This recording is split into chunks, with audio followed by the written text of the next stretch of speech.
So today we are going to start the new topic, which is the magnetic field at axis of a current carrying circular coil, and it is the most important topic of this chapter, and it is the application of the Biot-Savart law. So in this topic we are having a circular loop in which the current I is flowing, suppose, and its axis means the line which is passing through its center and perpendicular to its plane. जो ये circle है, इस circle के perpendicular plane में जो axis है, जो centre से पास होगी, that is called the axis of this circular coil. तो इस एक्सिस के किसी पॉइंट पर, suppose this is the point, है ना, यहाँ पर एक पॉइंट है, and at this point we have to find the expression of magnetic field. ऐसा हमने फर्स्ट चैप्टर में एक रिलेशन डिराइव किया था for the electric field, that we are having a circular ring on which uniform charge is distributed, and we find the total electric field at its axial point. Okay, and then we done a special case at the center as well. So similarly here also we derive the expression of the magnetic field on axial point of this current carrying circular coil. Directions का थोड़ा सा ध्यान रखना है यहाँ पर कि किस तरह से मैं डायरेक्शंस की बात कर रहा हूँ. ओके, तो सबसे पहले हम इसका डायग्राम बनाते हैं. Diagram is also an important. अगर 3 मार्क का क्वेश्चन आता है तो 1 मार्क का यहाँ डायग्राम रहता है, और 5 मार्क का है तो 2 मार्क का भी डायग्राम हो सकता है. So diagram is very important. So let us suppose that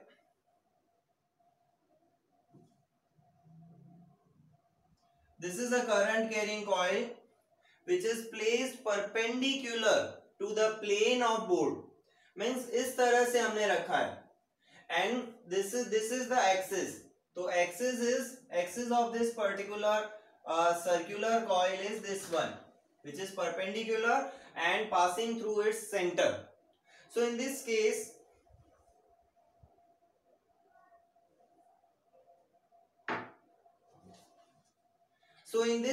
let us assume that this is the external point P, where we have to find the magnetic field.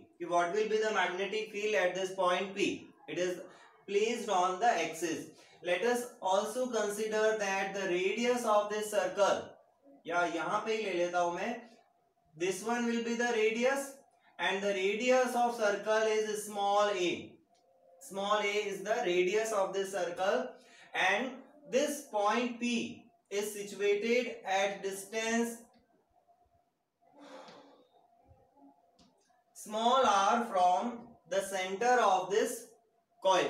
यानी P point जो है वो इस centre से r distance पर है. कुछ books में ये x डिस्टेंस भी ली जा सकती है, but here we are considering that this distance is small r. External point is from center of this coil.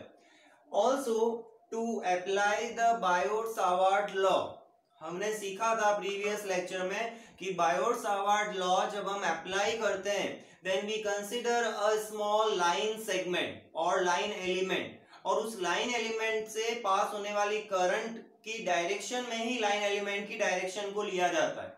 तो let us consider that the current is flowing in this direction. Okay, this is the direction of current. Just like अगर ये हमारे पास circular loop है तो current ऐसे चल रही है. Okay, current is flowing in this direction. तो अगर मैं right hand thumb rule apply करता हूं तो what will be the direction of magnetic field? It will be along the axis. और इसे ही हमें यहाँ पर प्रूव करना है कि magnetic field will be along this axis and not in any other direction. Okay, so how we prove this? We suppose first that the current is flowing like this. अब Biot Savart के लिए law apply करने के लिए first we consider a current element, and suppose that current element is situated here. This DL, this one is the DL current DL line element, और अगर मैं कहूं IDL, then it will be current element.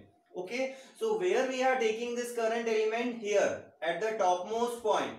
Rotate करके बता रहा हूं, यहां हम इस पॉइंट पर ये DL एलिमेंट ले रहे हैं, and it is very small, so that it is almost straight.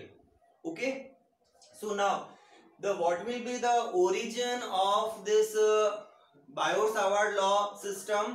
The origin is taken at the center of this line segment or line element. तो हम यहाँ इस पॉइंट को सेंटर कंसिडर अगर करें, ओरिजिन कंसिडर करें, तो पॉइंट P का जो पोजीशन वेक्टर होगा वो किस डायरेक्शन में होगा? This will be in this direction and let this position vector is R. Okay, this is the centre, जिसको O कहा है, this is the centre and the system Biot-Savart law के लिए origin is here, this one is the origin. Important है, ये ध्यान रखना. This one is the origin and from origin the position vector of this point P is taken as S. Clear? Now first we find the magnetic field on this point P due to this line element.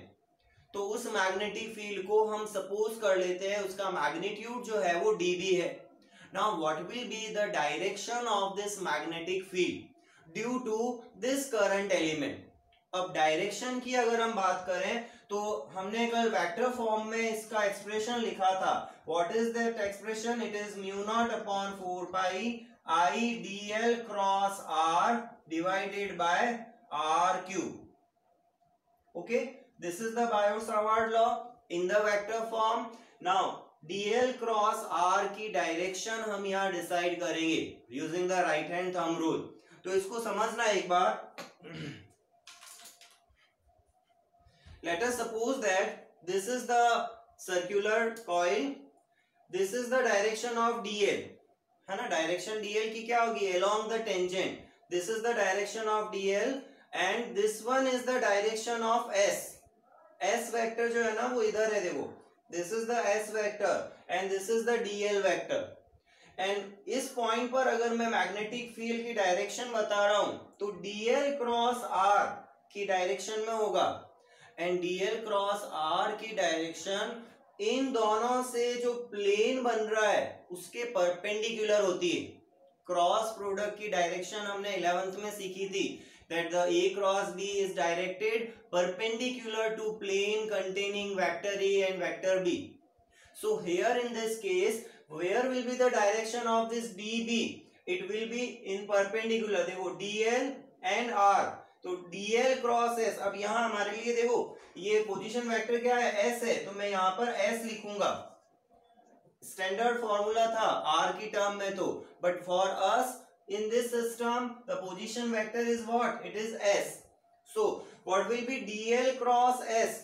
The direction will be dl to s. Fingers को curl करो dl से s की direction में. It will be perpendicular to this one. Okay, जिस plane में ये दोनों हैं उस प्लेन के परपेंडिकुलर होगा. ऐसे है ये, तो this will be the direction. तो अगर मैं यहां पर उसको शो करूं then it will be just in this direction. This is dB due to this line segment. इस लाइन सेगमेंट के कारण जो मैग्नेटिक फील्ड की डायरेक्शन है यहाँ पर वो किस डायरेक्शन में? इस dB डायरेक्शन में.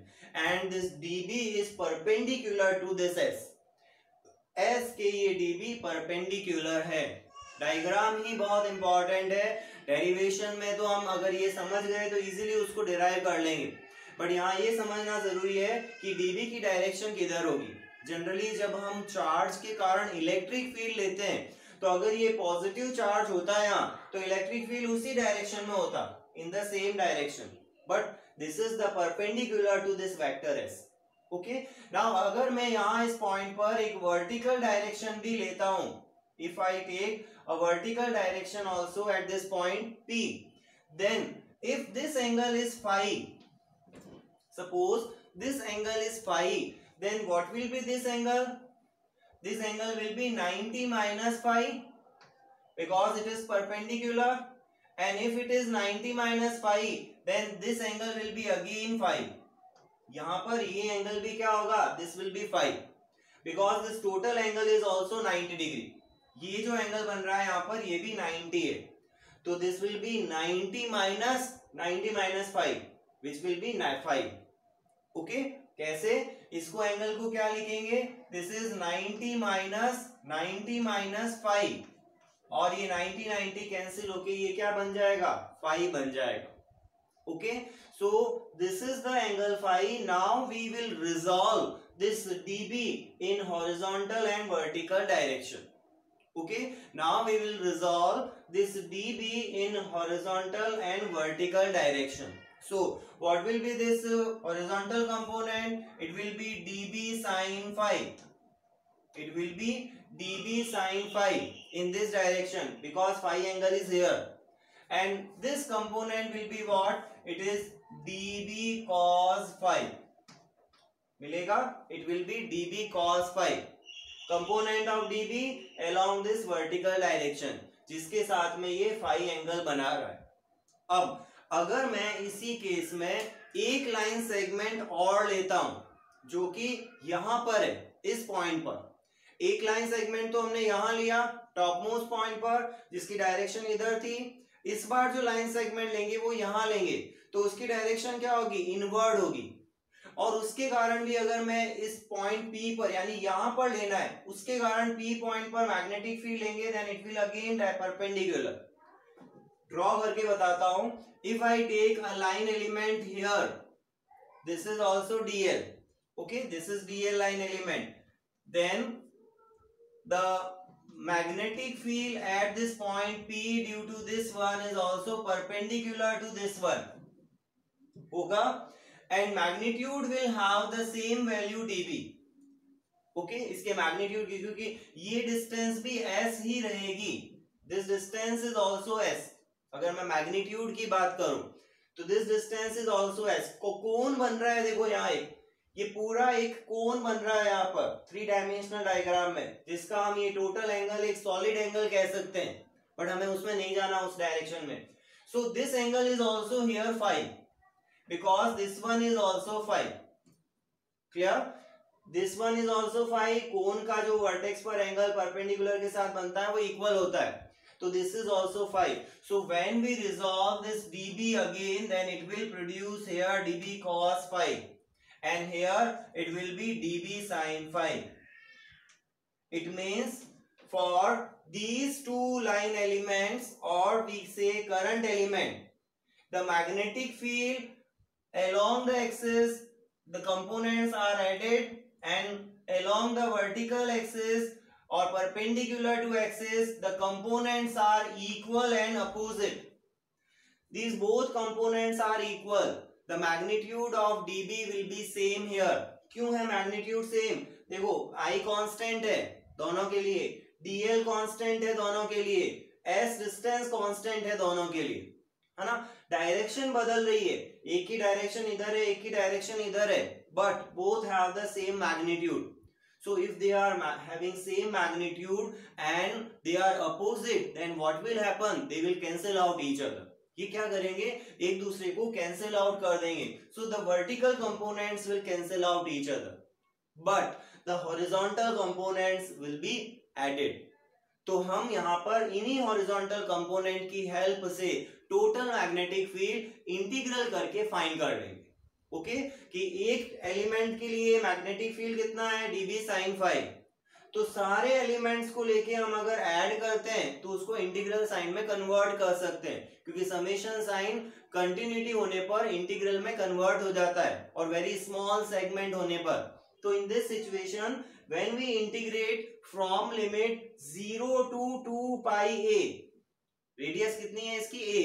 तो 0 से 2 pi a तक मैं अगर एक कंपोनेंट लेके उसको इंटीग्रेट कर दूंगा then we will get the total magnetic field at this point P.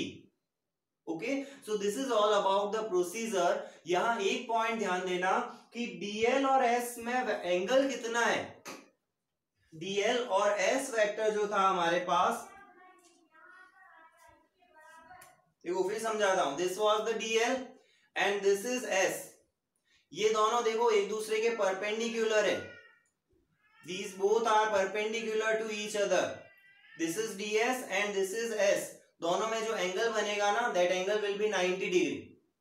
So when we write the magnitude of this dB, then sin theta, यहाँ एंगल थीटा ले रहा हूं मैं इसीलिए इसको फाई का है. ये एंगल डिफरेंट है और DL और S के बीच का जो एंगल है वो डिफरेंट है. तो this angle we will take as 90 degree. Okay, so इसका मैग्नीट्यूड सिंपली हो जाएगा μ0 upon 4 pi I dl upon S square. एक S से S कैंसिल हो जाएगा. Okay, so I dl upon S square. So that amplitude, that magnitude will be used for integration, okay, of dB sin phi with the limit 0 to 2 pi a. So this is all about the diagram and the procedure in which we have to derive the expression of this magnetic field at axial point P. So draw the diagram first.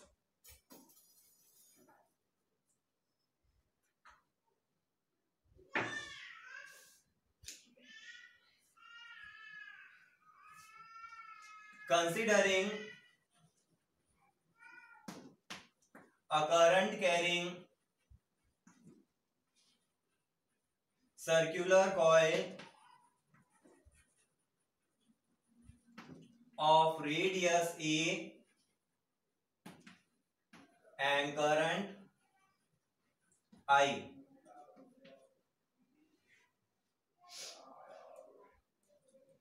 as shown. Okay, diagram में direction of current हमने show कर दी है। Clear?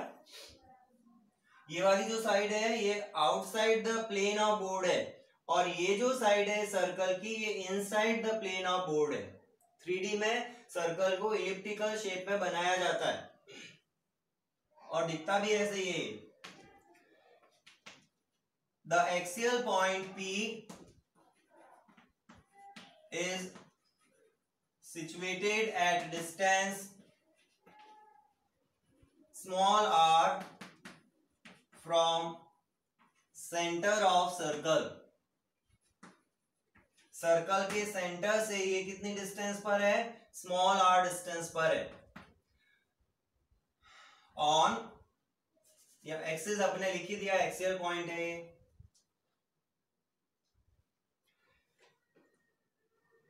We take a line element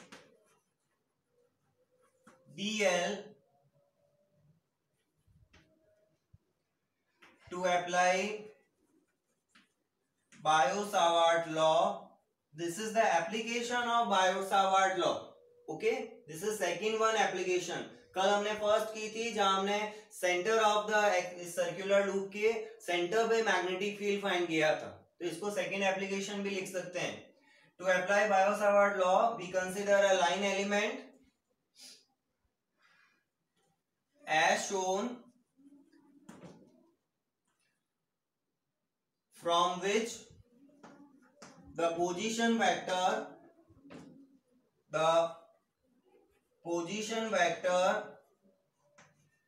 of point P is vector S, which makes angle phi, which makes an angle phi with किसके साथ बना रहा है? Axis. Okay, axis के साथ में ये पोजीशन वेक्टर फाई एंगल बना रहा है। Okay, so write down this introduction.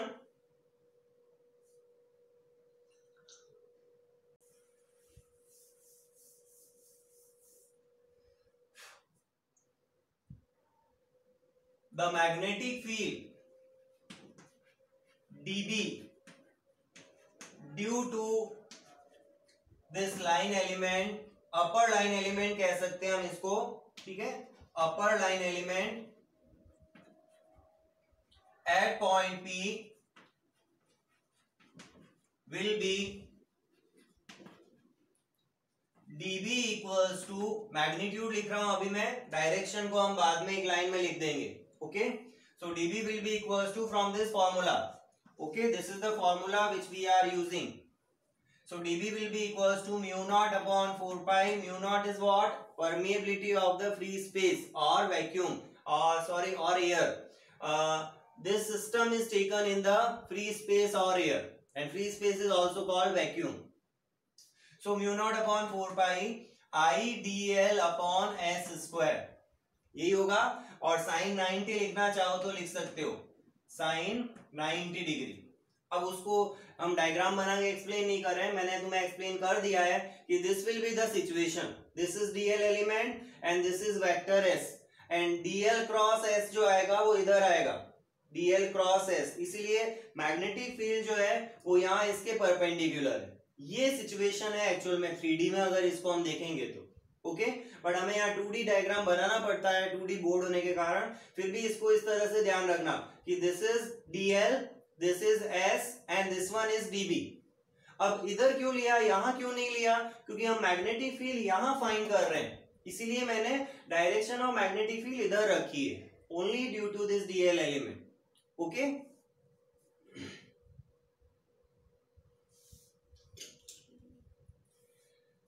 और it is mu naught upon 4 pi I dl upon S square. Equation number 1, its direction is perpendicular to plane containing dl vector and S vector as shown। ये जो db है ये इस dl के कारण इसकी direction है, ध्यान रखना, ओके। जनरली बच्चे क्या सोचते हैं कि इस dl के कारण इधर मैग्नेटिक फील्ड जा रहा है और इस dl के कारण इधर जा रहा है, नहीं होगा। This one magnetic field is due to this dl element. ये इलेक्ट्रिक फील्ड जैसा नहीं है। इलेक्ट्रिक फील्ड में होता है कि यहाँ पर चार्ज है तो मैग्नेटिक इलेक्ट्रिक फील्ड जो होगा वो उसी डायरेक्शन में रहेगा। दिस इज डिफरेंट, यहाँ इसका फॉर्मूला डिफरेंट है और क्रॉस प्रोडक्ट से इसकी डायरेक्शन बताते हैं जब हम बायो-सावर्ट लॉ अप्लाई करते हैं। सो डायरेक्शन की हमने बात कर ली, थीटा 90 है, यहाँ पर डायरेक्ट लिख सकते हो। Now we talk about the component.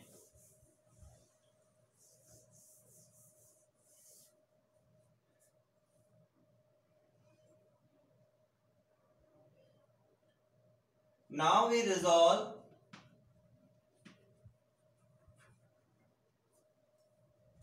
dB vector along axis and perpendicular to it and its perpendicular direction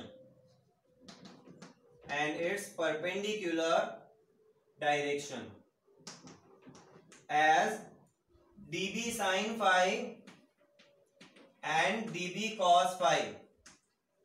ठीक है, एक्सिस के अलोंग क्या आ रहा है, dB sin phi, उसकी परपेंडिकुलर डायरेक्शन में dB cos phi। सो यहां हम रेस्पेक्टिवली लिख लेते हैं, respectively, okay. Similarly if we take an another line element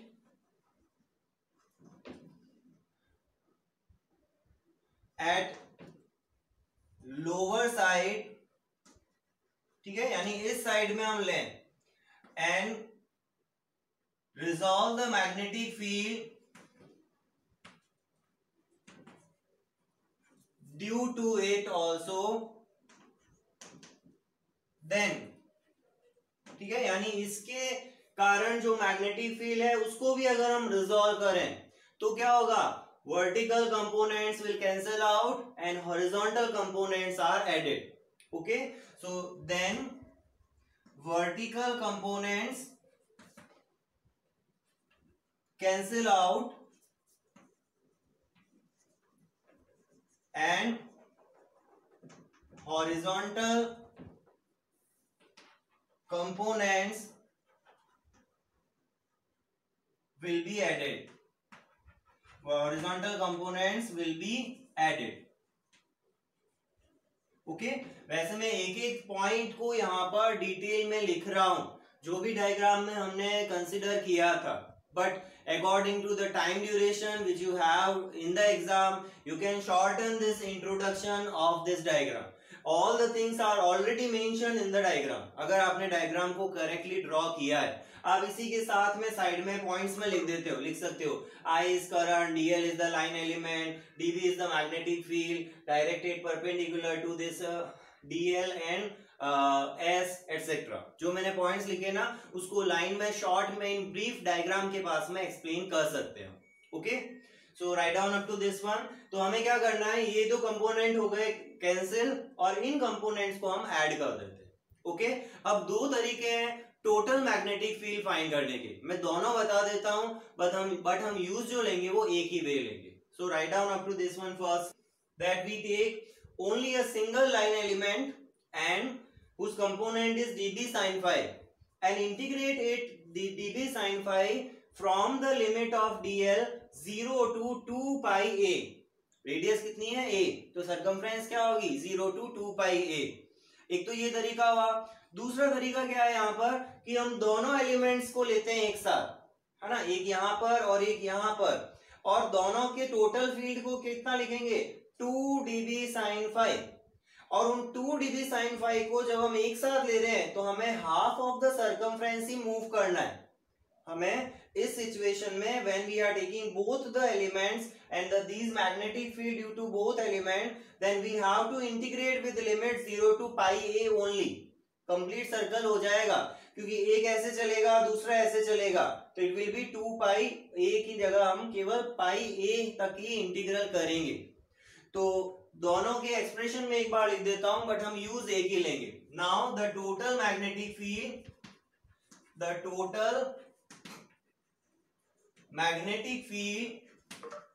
at point P will be, it will be what? The first expression B, magnitude लिख रहे हैं अभी भी हम इसका, B will be equals to integral dB sin phi और limit क्या लगेगी 0 to 2 pi a because the radius is 2 pi a. If we take a single component, यानी ये सिंगल हम dB sin phi ले रहे हैं, तो dl को इंटीग्रेट करेंगे throughout the whole circle. या इसको ऐसे भी लिखा जा सकता है, और B is equals to integral 2 dB sin phi and integration from 0 to pi a. Both are valid. दोनों से रिजल्ट एक ही निकलना है. कंटिन्यूएशन है यहाँ पर, तो 0 to pi a हमें इंटीग्रेट करें तो 2 dB sin phi लेंगे, और अगर हम dB sin phi ले रहे हैं then it will be 0 to 2 pi. Okay, don't disturb please. So now मैं इसको लेके कंटिन्यू कर रहा हूं, ये मैं ऑप्शन में रख रहा हूं तुम्हारे लिए, तुम इससे भी करके देख लेना. So this B will be what? This is dB का एक्सप्रेशन हम लिख देते हैं. dB was what? mu naught upon 4 pi, okay, I dl upon s square. यही था dB का expression from equation 1 sin phi as it is and the limit are 0 to 2 pi a. Okay, limit is 0 to 2 pi a. Now we are integrating with respect to what? With respect to L. dl आ रहा है यहाँ पर, तो limit भी ये किसकी है? L की लिमिट्स हैं. Now what will be sin phi from this triangle? एक ट्राइंगल अगर मैं लेता हूं, तो ये अगर ट्राइंगल हमने लिया, this is A, this is S, this is phi, then sin phi, this is R. Sin phi will be what? Perpendicular upon hypotenuse. Sin A होता है, okay? तो perpendicular is what? It is A and hypotenuse is S. तो sin phi क्या होगा यहाँ से? Sin phi will be A by S. Okay, phi को भी हमें in terms of A S and R convert करना है, और एस को हम क्या लिख सकते हैं? This S will be A square plus R square to the power 1/2. S square will be what? A square plus R square. So S will be what? A square plus R square to the power 1/2. So write down these values of this. पहले हम sine phi लिख देते हैं यहाँ पर, तो sin phi will be what? It is mu naught upon 4 pi I dl upon s square a by s. Okay, now in this integral जो चीजें कांस्टेंट है उनको हम इंटीग्रेशन साइन से बाहर लिख लेते हैं. Okay, all the constant things we are taken out. Mu naught is constant, I is constant, s is also constant. जब आप इस सर्कुलर लूप पे चलोगे, हर पॉइंट के लिए P पॉइंट की डिस्टेंस सेम है. उस सर्कल के सर्कमफ्रेंस के किसी भी पॉइंट के लिए ये डिस्टेंस S क्या रहेगी? सेम रहेगी. A radius of the circle is also constant. Okay, so all the constant terms when we take out, then the integral which remains will be mu naught upon 4 pi I upon IA upon S cube, IA upon S cube, and only the integral will be integration of dl from limit 0 to 2 pi a. Okay, the only dl will remains in the integral sign. All remaining things are constant, so they can be taken out. Now, if we integrate this one, then what will be this integration? It is just a dl ka integral L, and when we apply the unit, then it will become 2 pi a. 2 pi a बन जाएगा ये. Lower limit यहाँ 0 है इसीलिए. So it will be mu naught I a upon 4 pi s cube, and it is 2 pi a. देखो क्या क्या cancel हो गया. पाई से एक पाई कैंसिल, और एक 2 से एक 2 को हम कैंसिल कर सकते हैं. So it will become mu naught I a square, mu naught I a square upon s cube, 2 times of. Now what will be s cube? If s is this one, then s cube will be what? It is a square plus r square to the power 3 by 2. Okay, so s cube will be a square plus r square to the power 3 by 2. And this is the final expression for the magnetic field at this axial point P, which is at the distance small r from the center of the circle. So note down up to this one. Now there are some special cases. I am just writing the same expression again. So therefore B is what? It is mu naught I a square upon 2 times of a square plus r square to the power 3 by 2. Okay, so this is the final expression of this magnetic field on the axis. And if I say about its direction, then what is the direction of this component? It is along the axis. Okay, it is along the axis. So अगर मैं इसको vector form में लिखता हूं, तो यहां मैं एक यूनिट वेक्टर लगा देता हूं आर कैप, और आर कैप यूनिट वेक्टर किस डायरेक्शन में? along the axis of this circular coil. Okay, so r cap is unit vector along axis which shows direction of B. ये r cap किसकी direction को बता रहा है? Direction of this vector B. Okay, और इसको B axial B कह सकते हो. जैसे हमने रिंग के कारण एक्सियल पॉइंट पर या एक्सियल पॉइंट पर इलेक्ट्रिक फील्ड फाइंड किया था, वैसे ही ये एक सर्कुलर रिंग है. ये भी कंडक्टिंग रिंग ही है, लेकिन यहाँ करंट फ्लो हो रही है. वहां तो यूनिफॉर्म चार्ज डिस्ट्रीब्यूटेड था जिससे हम इलेक्ट्रिक फील्ड फाइंड कर रहे थे. यहाँ करंट फ्लो हो रही है जिससे हम मैग्नेटिक फील्ड को फाइंड करते हैं. Okay, so this is the direction. Here लिख लेना यहाँ पर. Here R cap is this one. Now there are some special cases of this formula. Some special cases. The first case is what? When this R is very very greater than A. यानी ये जो point है P, ये इस radius की comparison में बहुत ही large distance पर है. ओके, तो उस सिचुएशन में मैग्नेटिक फील्ड कितना होगा P पॉइंट पर? तो इन दैट सिचुएशन, इस सिचुएशन में हम क्या कर सकते हैं? देखो, आर स्क्वायर और ए स्क्वायर को जब हम ऐड करते हैं, तो जैसे मैं कई बार एग्जांपल देता हूं कि 1 लाख में 1 को ऐड करें नहीं करें कोई फर्क नहीं पड़ता. सपोज करो कि ये 1 लाख है और ये 1 है, तो 1 lakh is very very greater than 1. So when we add these two terms, और अगर सब्ट्रैक्शन भी होता तब भी ये वैलिड होता. So in that situation, that will be what? A square plus R square will be nearly equals to R square. यही होगा, क्योंकि R यहाँ पर बहुत बड़ा है, तो इस दोनों के स्क्वायर्स को हम क्या लिख सकते हैं? Simply R square. तो इसकी पावर 3/2 अगर है तो वो कितनी हो जाएगी? इसकी पावर में 3/2 लगा दूं. चलो मैं नेक्स्ट स्टेप में लिखता हूं. सो A square plus R square to the power 3/2 is r square to the power 3 by 2. 2 will cancel out.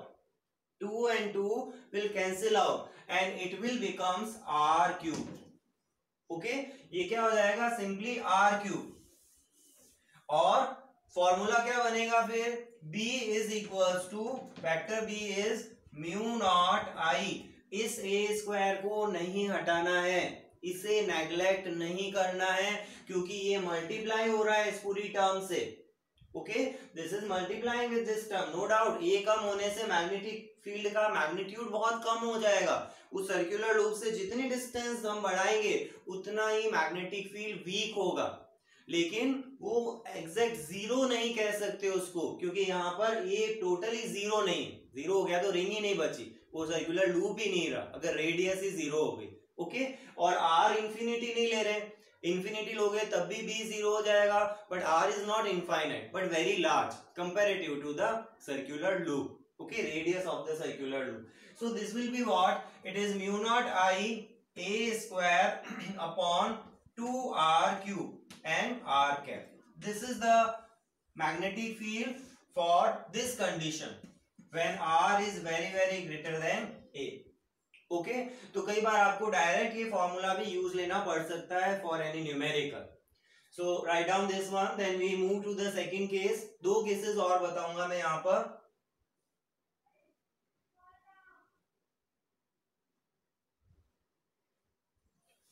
So the second case is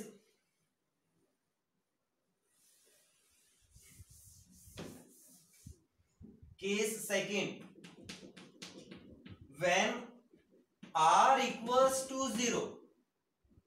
Okay, अगर r 0 हो जाए, r क्या है ये डिस्टेंस है, तो अगर ये r 0 हो गया तो पॉइंट P कहाँ आ गया ऊपर. यानी ये कहाँ हम बात कर रहे हैं at the centre of this loop. Okay circular loop के सेंटर पे बात कर रहे हैं एट सेंटर ऑफ लूप. जो हमने फर्स्ट एप्लीकेशन में डेरिवेशन किया था वही डेरिवेशन का रिजल्ट हमें देखो यहां मिलेगा. तो उस सिचुएशन में क्या होगा, इस फॉर्मूले से b will be what, it is mu naught I a square upon 2 times of r square to the power sorry a square to the power 3 by 2. Okay, taking at r equals to 0 and it is at the center of the loop. So b will be what, mu naught I a square upon 2 times of a square to the power 3 by 2. Okay, now here also the 2 and 2 will cancel out जैसे पिछले first case में हुआ था. So this will be what, it is mu naught I a square upon 2 times of a cube and this a square and a square will again cancel out. And we get the b will be equals to mu naught I upon 2a, which is the same expression which we derived in the first application at the center of the current carrying circular loop. That is mu naught I upon 2a. पाई नहीं आता है यहाँ ध्यान रखना.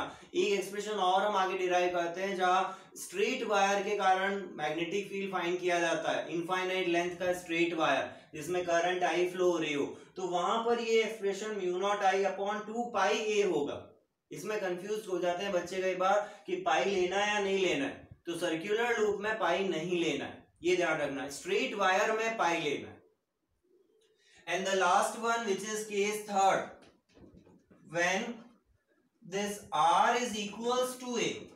पहले हमने r को large किया a की कंपैरिजन में या very greater then r0 and third is condition r equals to a. अब एग्जाम में आपको कोई भी कंडीशन दे सकते हैं r equals to a by 2, r equals to 3a by 4 etc. Okay 3a by 2 etc. सो मैं 3 केसेस करा रहा हूं. आगे वाले केसेस जो भी आए उसमें केवल आपको r और a की जो वैल्यू गिवन है वो सब्स्टिट्यूट करनी है. Okay so what will happen in this case, b will be what, it is mu naught I a square upon 2 times of a square plus a square to the power 3 by 2. यही होगा a square plus a square to the power 3 by 2. And this will be what, it is mu naught I a square upon 2 times of 2a square to the power 3 by 2. a square plus a square will be what? It is 2a square. Okay, it will be 2a square. And if it is 2a square, then how can we write this one? Mu naught I a square upon 2 into 2 to the power 3 by 2 a to the power 3. 2 to the power 3 by 2, 3 by 2, 2 will cancel out and it becomes a to the power 3. Now, what will be total power of 2? The final expression of b. b is mu naught I a square से cancel हो जाएगा. And this 2 to the power will remain 2 to the power 3 by 2 plus 1 is 5 by 2. यहाँ पर अगर कुछ नहीं लिखा है तो 1 पावर हुई and 1 plus 3 by 2 is 5 by 2. So this will be 2 to the power 5 by 2 multiplied by a. And this is the magnetic field at the situation r equals to a on the axial point. And this is the magnetic field at center of this coil. यहाँ साथ में r cap भी लिख लेना. Okay, r cap लिख लेना हर expression में क्योंकि मैंने वेक्टर लगाया. और r कैप नहीं लिखते हो तो यहाँ मैग्नीट्यूड बना देना. ओके, एक ही बात है. r कैप तो हमेशा ही along the axis होगा. Okay, so these are the 3 cases और ये इसका मेन एक्सप्रेशन है. सो this is very important topic हमारे सीबीएसई पॉइंट ऑफ व्यू से और यूजुअली इससे रिलेटेड कुछ ना कुछ एग्जाम में पूछा जाता है. सो राइट डाउन दिस एक्सप्रेशन.